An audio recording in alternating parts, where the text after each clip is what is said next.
ગુજરાત સહિત દેશભરમાં ઇન્ડિગોની flight cancel થતા હજારો મુસાફરો રજડ્યા।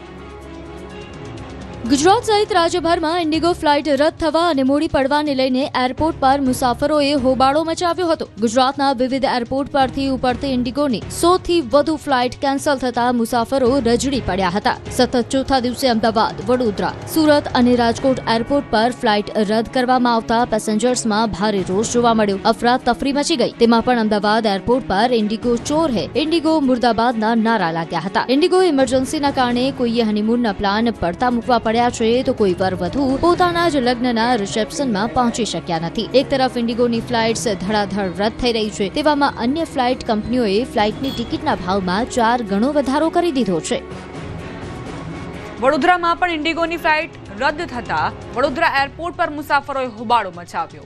ગેરવ્યવસ્થાના કારણે મુસાફરો હેરાન પરેશાન થયા। કોંગ્રેસે ભાજપના નેતાઓને આડે હાથ લીધા।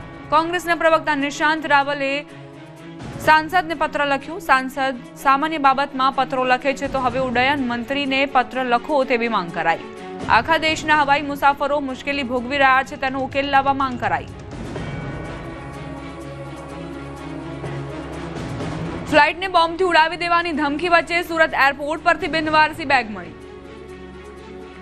ફ્લાઇટને બોમ્બથી ઉડાવી દેવાની ધમકીઓ વચ્ચે હવે સુરત એરપોર્ટથી બિનવારસી બેગ મળી આવતા તંત્ર દોડતું થઈ ગયું। સુરત એરપોર્ટ પર કોઈ અજાણ્યો વ્યક્તિ બેગ મૂકીને જતો રહ્યો। કલાકો સુધી બેગ એ જ સ્થળે પડી રહી હતી, જેના પર એક મુસાફરનું ધ્યાન જતા સીઆઈએસએફને જાણ કરી, જેથી પોલીસ અને સીઆઈએસએફ જવાનો તુરંત એલર્ટ થઈ ગયા। બેગ જે જગ્યાએ હતી તે જગ્યાને કોર્ડન કરી દેવાઈ હતી। બેગ નજીકથી કોઈને પસાર થવા દેવામાં આવ્યા ન હતા। બોમ્બ સ્ક્વોડને બોલાવી બેગની તપાસ કરવામાં આવી।